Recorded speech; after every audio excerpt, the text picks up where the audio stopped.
Assalamualaikum warahmatullahi wabarakatuh. Ketemu lagi ya dengan saya Bapak Zainal Abidin tentang pembahasan kelas 10 KD 5 tentang ikatan kimia, melanjutkan dari materi kemarin. Oke, baiklah. Apa aja sih yang akan kita pelajari tentang ikatan kimia? Yaitu yang pertama tentang konfigurasi elektron gas mulia sebagai dasar pijakan pembentukan ikatan kimia. Nah, yang berikutnya menjelaskan tentang ikatan ion atau ikatan ionik. Yang ketiga menjelaskan tentang ikatan kovalen. Sedangkan yang keempat menjelaskan tentang senyawa kovalen polar dan non polar. Baiklah, kita lanjutkan. Konfigurasi kulit elektron unsur-unsur gas mulia seperti yang ada pada tampilan layar sebagai berikut ya. Bagus. Masih ingat kan gas mulia isinya apa aja? Yaitu helium, neon, argon, kripton, xenon, dan radon.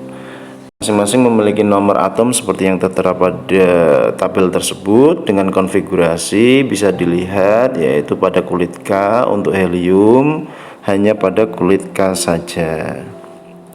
Dan untuk unsur-unsur yang lain itu semuanya memiliki elektron valensi 8 kecuali helium yang memiliki elektron valensi 2. Nah, antara 8 dan 2 itulah, maksudnya 8 dan 2 itulah yang disebut sebagai kestabilan unsur. Jadi kalau konfigurasi suatu atom berusaha menuju pada kestabilannya, itu adalah konfigurasinya gas mulia, begitu.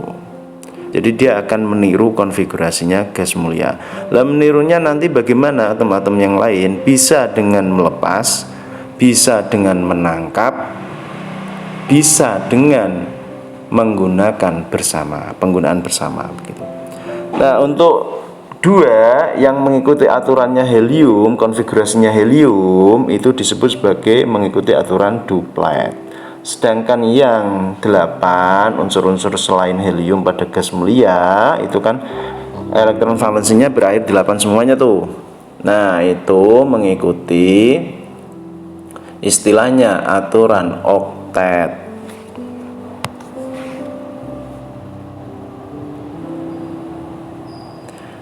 Gambaran lain dari struktur Lewis-nya, struktur Lewis ya, struktur di mana suatu lambang atom dikelilingi oleh elektron valensi. Bisa tampak dari samping ini ya. Ini beberapa atom. Nah, mengacunya pada gas mulia.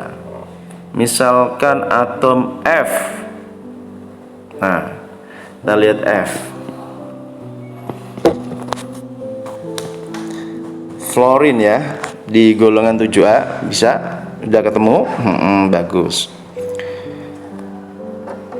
Dia untuk menuju pada kestabilan unsur, dia akan mengikuti unsur apa coba? Iya betul, yaitu mengikuti unsur neon. Karena neon elektron valensinya 8, sedangkan F 7. Maka agar dia stabil, dia akan meniru struktur Lewis-nya dari neon. Nah, dari 7, karena dia akan meniru menjadi 8, berarti kurang berapa?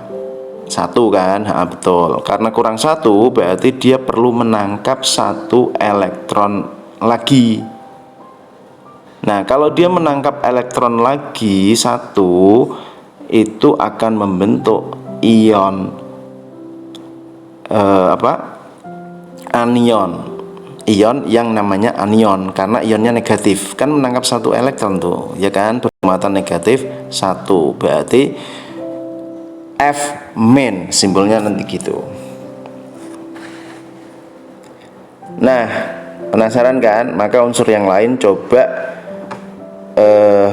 dicoba bagaimana sih dia meniru unsur Na. Seperti O nanti bagaimana? Oh, dia menangkap 2 elektron. N, oh dia menangkap 3 elektron. Nah, gitu. Nah, kalau C bagaimana? C itu bisa menangkap tapi jarang. Umumnya karbon itu membentuk ikatan kovalen dengan pemakaian bersama yang akan kita bahas nanti ya. Ini kita bahas dulu yang elektron valen elektrovalennya dulu. Nah, B apakah meniru Na? Enggak. Ternyata B akan meniru, kok B sih? Ya, B dan Be akan meniru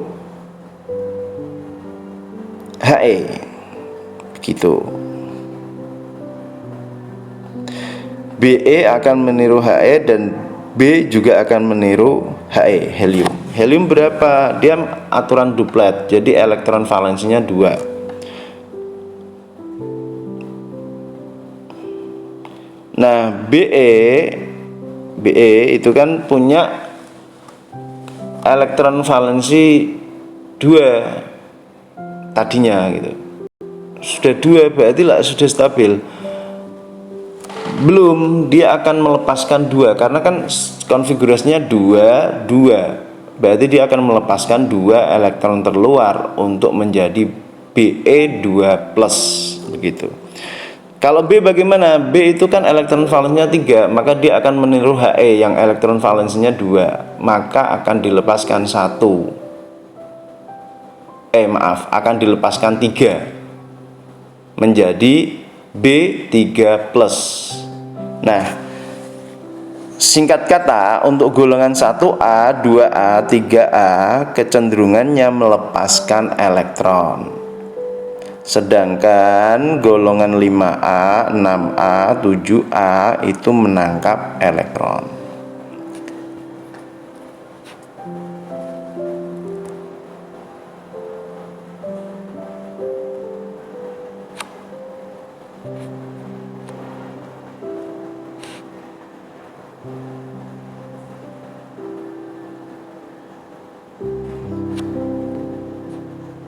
Nah,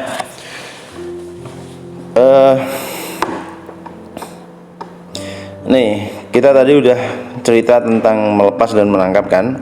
Kita ilustrasikan seperti ini. K, kita fokus dulu di yang nomor 1 sebelah kiri paling atas ya. K yang akan bereaksi dengan Cl. Kenapa mereka bisa bereaksi? Tadi udah dijelaskan ya, karena mau membentuk kestabilan. Caranya bagaimana? Meniru unsur gas mulia. Nah, sekarang kita lihat dari K. K itu ada di golongan 1A, berarti elektron valensinya 1. Maka agar dia menjadi stabil, elektron valensi tersebut dilepaskan ya.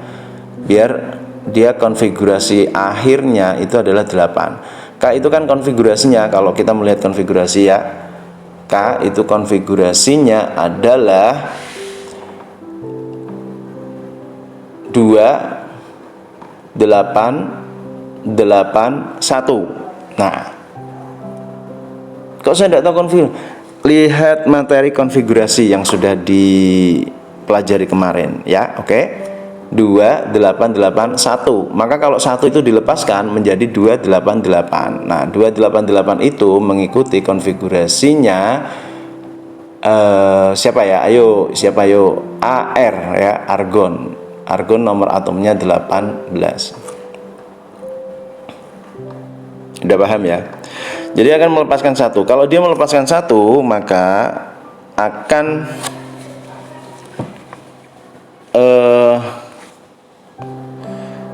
menjadi ion positif atau K+, disebut kation. Jadi ion positif itu disebut kation. Nah, sedangkan Cl itu kan kurang 1 elektron, maka dia menangkap 1 elektron gitu kan, menjadi Cl-. Nah, K plus tadi udah K plus ya. Terus yang Cl udah menjadi Cl main itu kan udah saling tarik menarik itu, ya kan? Kation dengan anion membentuk ikatan, menjadilah ikatan ion senyawanya KCl. Begitu. Hal yang sama juga berlaku bagi yang lain. Caranya gitu. Nah, bagaimana untuk yang baik yang dilepas dengan yang ditangkap jumlahnya ternyata beda. Misalkan K kan melepaskan 1 elektron, sedangkan O menangkap 2 elektron. Nah, maka K-nya ya harus 2 jumlahnya, gitu kan? Karena dia kan hanya melepaskan 1 elektron. Kok enggak K1 aja yang dilepaskan 2? Ingat, K melepaskan itu bertujuan menuju pada kondisi stabil, meniru konfigurasinya gas mulia, spesifiknya atom argon di mana konfigurasinya 288. Sedangkan K konfigurasinya 2881. Maka satunya elektron valensinya kan 1, ya 1 itu yang dilepaskan. Jadi K plus karena melepaskan 1 elektron. Sedangkan O menangkap 2 elektron karena dia kekurangan 2 elektron. Oke. Nah, jadi K-nya ada 2. Membentuklah senyawa K2O. Nah, untuk lebih jelasnya lagi pasti harus berlatih, ya kan? Silakan berlatih lagi, ketemukan senyawa-senyawa di luar ini. Jadi senyawa-senyawa unsur itu kan banyak, ya kan? Na ketemu dengan F gitu kan. Oh, Na golongan 1A, F golongan 7A, berarti Na membentuk ion, membentuk kation, muatannya plus, sedangkan F membentuk anion, muatannya negatif 1. Maka jika bertemu Na plus ditambah dengan F main menjadi NaF. Maka silahkan cari yang lain, dicoba direaksikan begitu. Nah, ini yang tadi saya singgung, malah ada di sini kan. Oh, ilustrasinya.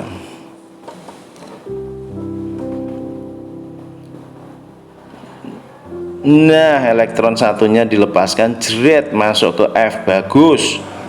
Terus Na membentuk Na plus dan F membentuk F main, bereaksilah itu menjadi NaF.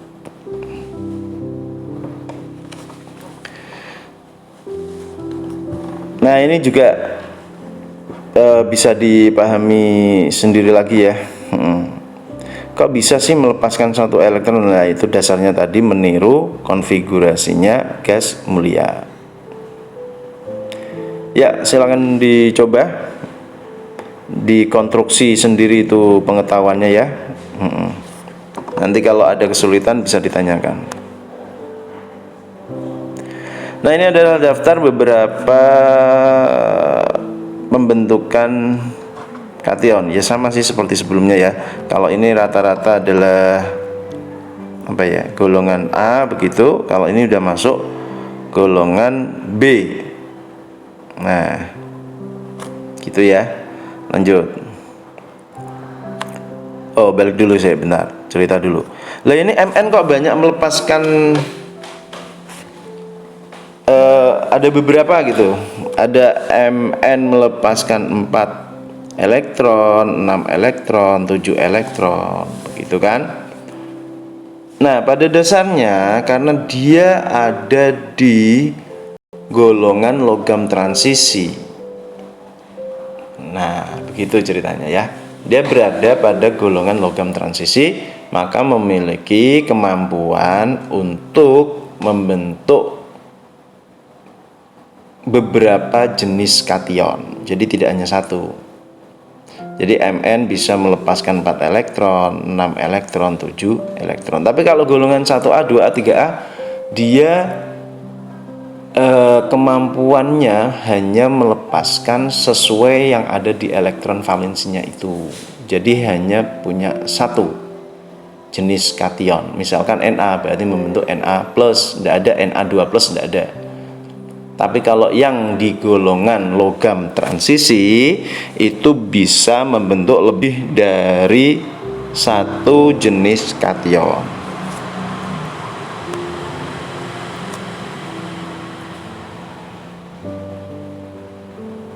Kalau ini pembentukan tentang anion ya. Kalau yang tadi itu kation, kalau ini membentuk anion. Ilustrasinya seperti ini.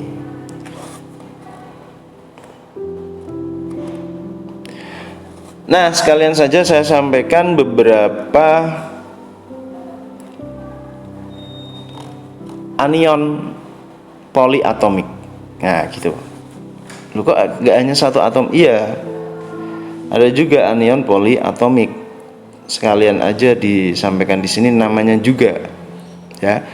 Ada CN main berarti cyanida. NO2 main nitrit, NO3 main nitrat. Nah, begitu dan seterusnya. Ini namanya anion poliatomik.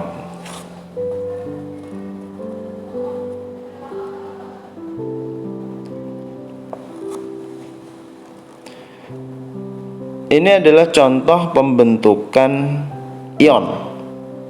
Jadi tadi udah dijelaskan kan kenapa bisa menjadi Na+, kenapa menjadi Cl-.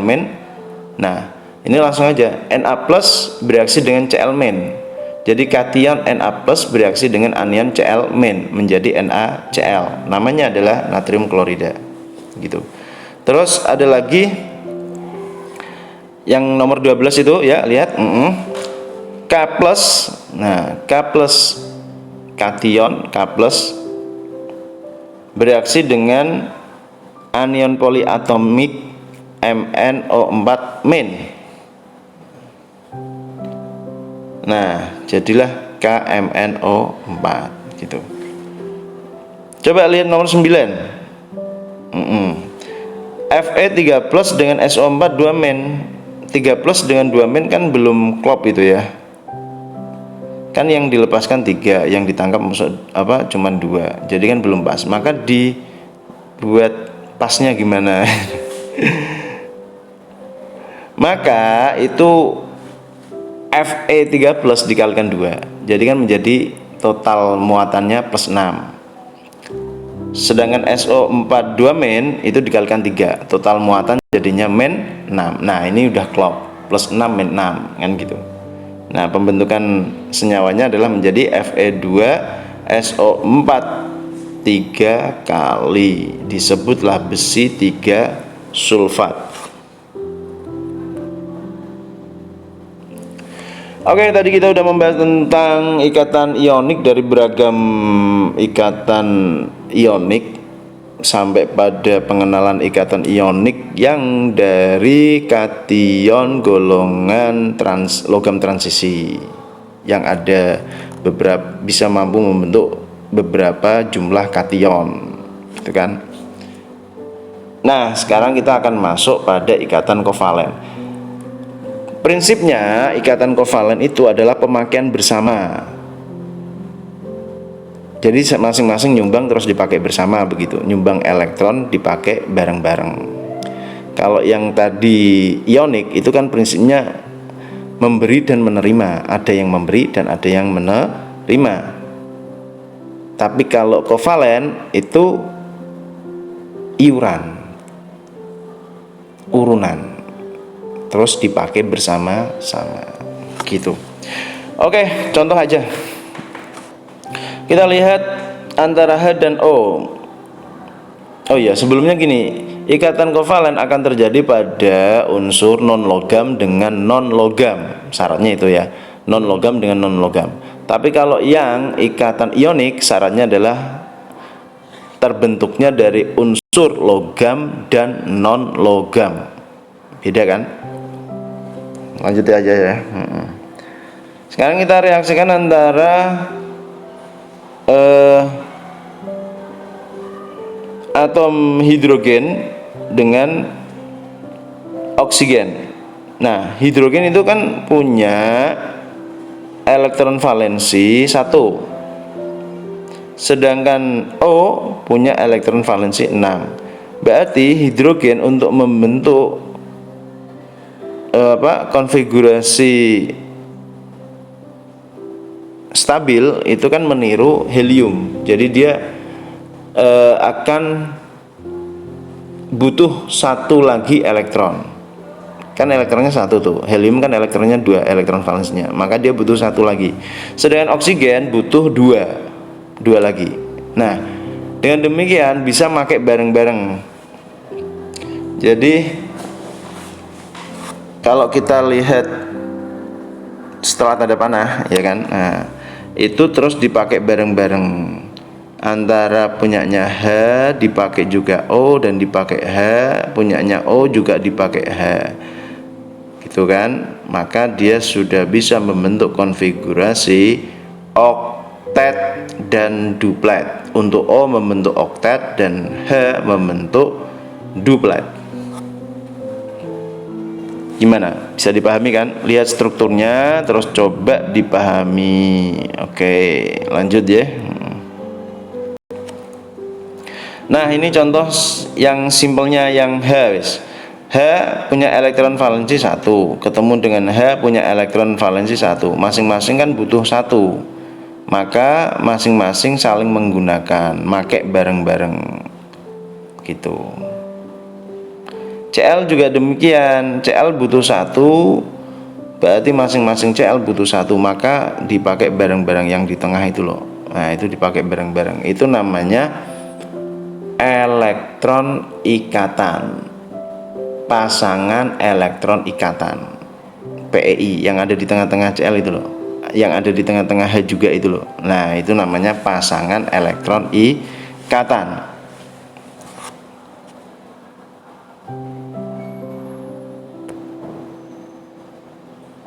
Nah, ini ada contoh lagi biar sama ya, pahami lagi dengan detail seksama. Oke. Nanti bisa diputar ulang ini video ya untuk memahami lagi. Setelah mengenal ikatan kovalen, ada juga tuh ikatan kovalen koordinasi. Kalau tadi ini bedanya ya, tak sampaikan. Ikatan kovalen itu pemakaian bersama di mana elektronnya bersumber dari kedua unsur yang saling berikatan. Nah, bedanya di sini. Kalau ikatan kovalen koordinasi, pemakaian bersama pasangan elektron di mana elektronnya bersumber dari salah satu unsur. Jadi yang iuran hanya satu unsur gitu kan, tapi dipakai bareng-bareng. Seperti contoh berikut. NH3 mau berikatan dengan H+. H+ berarti dia tidak memiliki elektron sama sekali. Namanya juga H+. Dia elektronnya udah lepas hilang gitu. Nah, agar H+ itu menjadi stabil, itu dia perlu membentuk konfigurasi meniru konfigurasinya He, duplet. Nah, makanya sedangkan yang N ya, lihat yang N itu kan udah berikatan dengan H yang lain dan udah membentuk konfigurasi konfigurasi oktet dan punya pasangan elektron bebas. Nah, yang ada di titik-titik yang ada di kanan N itu loh. Nah, itu namanya pasangan elektron bebas. Nah, pasangan elektron bebas itu nanti selain dipakai oleh N, karena dia juga butuh untuk 8, tapi juga diperkenankan dipakai oleh H. Nah, jadi H stabil dan N juga tetap stabil. Terbentuklah senyawa NH4. Nah, disitulah yang disebut sebagai ikatan koordinasi yang ditunjukkan tanda panah itu. Nah, itu namanya ikatan kovalen koordinasi. Nah, ini beberapa contoh yang lain, silakan dicermati untuk ikatan kovalen koordinasinya.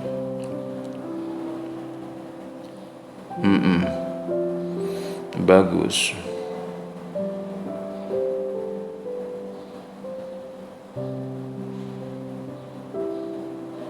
Oke, lanjut lagi ya. Ada beberapa pengecualian aturan oktet.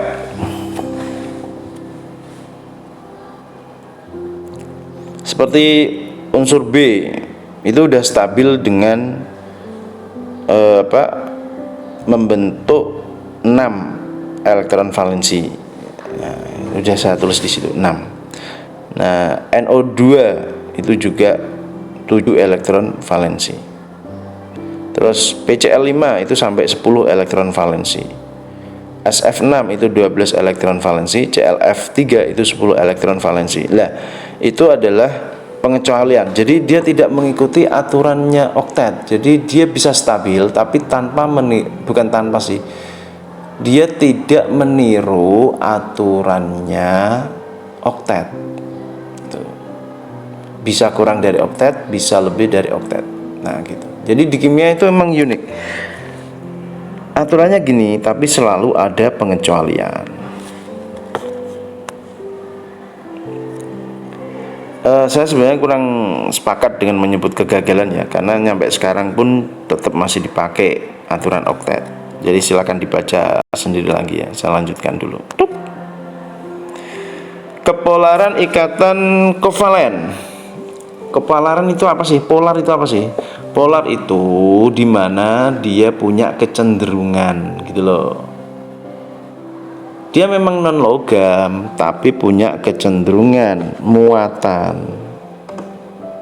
Paham ya? Jadi kalau sudah membentuk ikatan, itu salah satu ujungnya dia punya kecenderungan, apakah cenderung positif, apakah cenderung negatif, tergantung elektronnya cenderung terdelokalisasi di mana. Nah, kita lihat sekarang yang ini. H ikatan dengan H, jelas elektronnya ikatannya tetap ada di tengah-tengah karena kondisinya seimbang. Tapi ketika H ketemu dengan Cl-, elektronnya cenderung terdelokalisasi di Cl. Akibatnya Cl cenderung bersifat negatif dan H cenderung bersifat positif. Nah, gitu. Jadi non logam tapi punya kecenderungan sifat.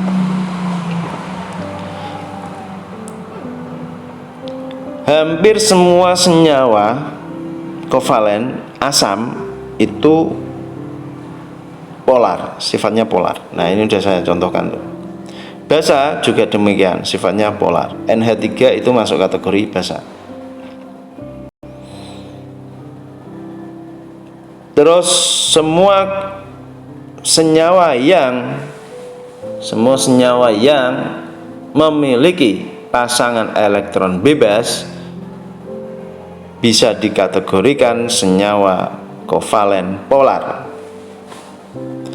Nah, kalau yang polar bagaimana? Kalau yang polar rata-rata tidak memiliki pasangan elektron bebas. Semua jumlah elektron valensinya digunakan bersama-sama untuk membentuk ikatan. Tuh. Terus semua molekul unsur. Nah, molekul unsur itu adalah molekul yang tersusun dari unsur yang jenisnya sama. Adalah jenis kovalen non polar, ikatan kovalen non polar. Nah, ada lagi, kita bisa melihat kepolaran ikatan kovalen berdasarkan keelektronegatifan skala Pauling. Misal, jadi kalau beda keelektronegatifan semakin besar itu semakin polar. Beda keelektronegatifan semakin besar semakin polar. Nah, itu udah ada angka-angkanya di situ ya. Tadi kita ambil contoh, saya mengatakan HCl polar. Kita lihat H2,1, Cl ada di 3,5. 3,5 dikurangi 2,1 sama dengan 1,4. Nah, gitu. Itu polar. Tapi kalau 0 itu non polar. Misal H dengan H berikatan, berarti 2,1 dikurangi 2,1 kan 0. Nah, itu non polar.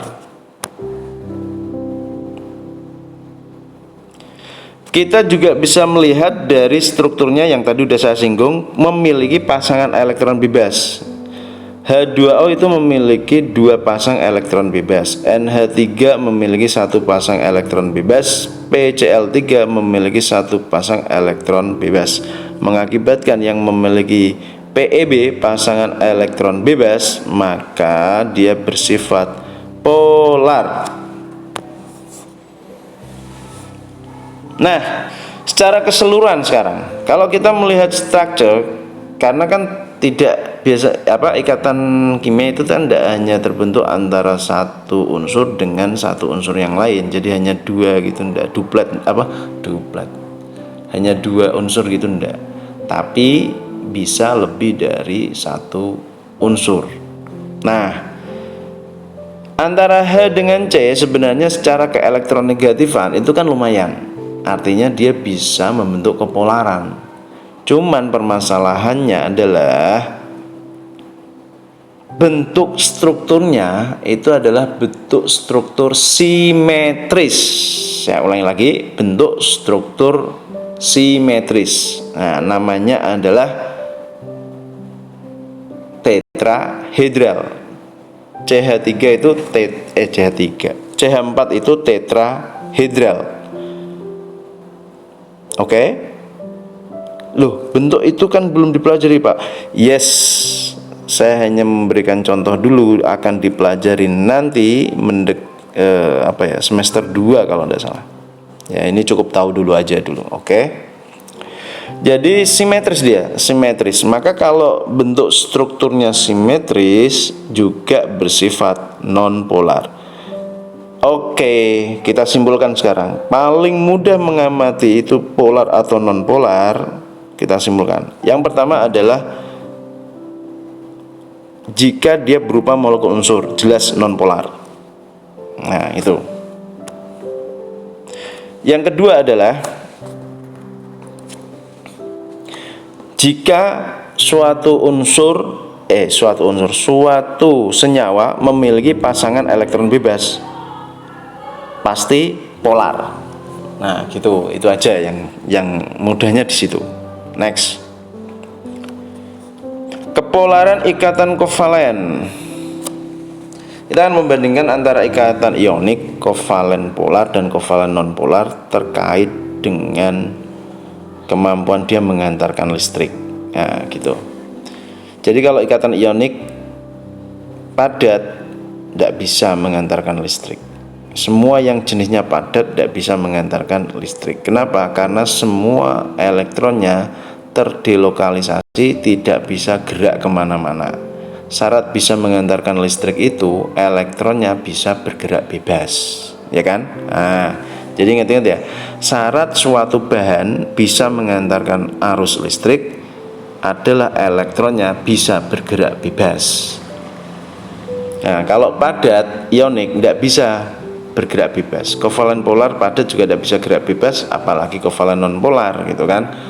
Yang ketika kondisi padat elektronnya bisa bergerak bebas itu unsur-unsur logam. Makanya unsur logam dapat menghantarkan arus listrik dalam fase padat. Contoh, tembaga kan sebagai kabel. Nah, itu menghantarkan arus listrik kan. Lanjut, kalau cair bagaimana? Cair ikatan ionik bisa menghantarkan arus listrik karena elektronnya kan bisa bergerak bebas. Tapi kalau kovalen polar tetap tidak bisa. Dalam kondisi cair elektronnya masih terdelokalisasi. Ya, karena apa? Karena memang dia tidak membentuk posisi kation dan anion, tapi hanya cenderung bersifat positif dan cenderung bersifat negatif. Terus untuk kovalen non-polarnya sama sekali tidak bisa mengantarkan arus listrik juga.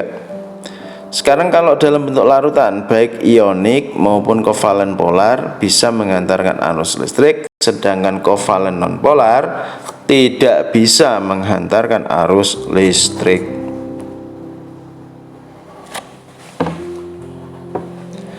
Kita lanjut mengenal angka indeks. Nah, jadi tadi udah sangat jelas ya, ikatan ionik, ikatan kovalen koordinasi sampai sifat-sifatnya udah jelas kan? Kita lanjutkan sekarang mengenal angka indeks. Nah, ini tambahan aja ya. Jadi dengan angka indeks itu penting gitu, merupakan menunjukkan komposisi suatu unsur dalam membentuk suatu senyawa. Makanya ini perlu sangat hati-hati menuliskan angka indeks. Gitu mas saya. Jadi saya tekankan di sini itu gitu. Dari mana angka indeks itu? Kita coba back dulu.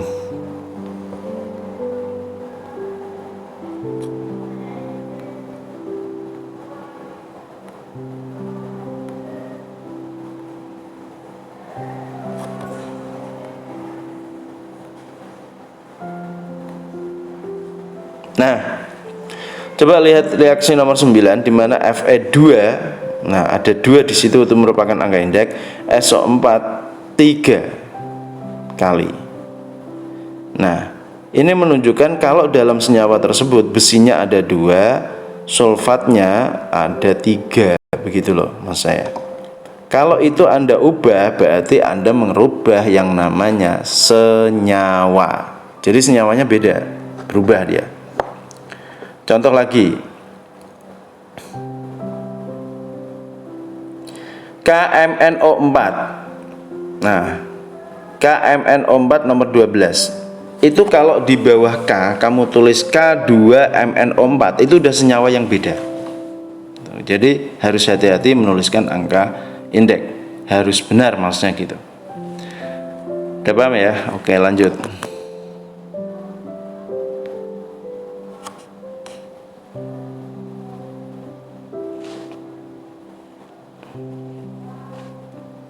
Nah, kita kembali lagi ke sini, mendekati akhir ya. Ini saya tunjukkan senyawa yang sebenarnya mirip. C18H22O2, C19H18O2. Mirip kan? Komposisinya maksudnya ada C, ada H, ada O gitu kan.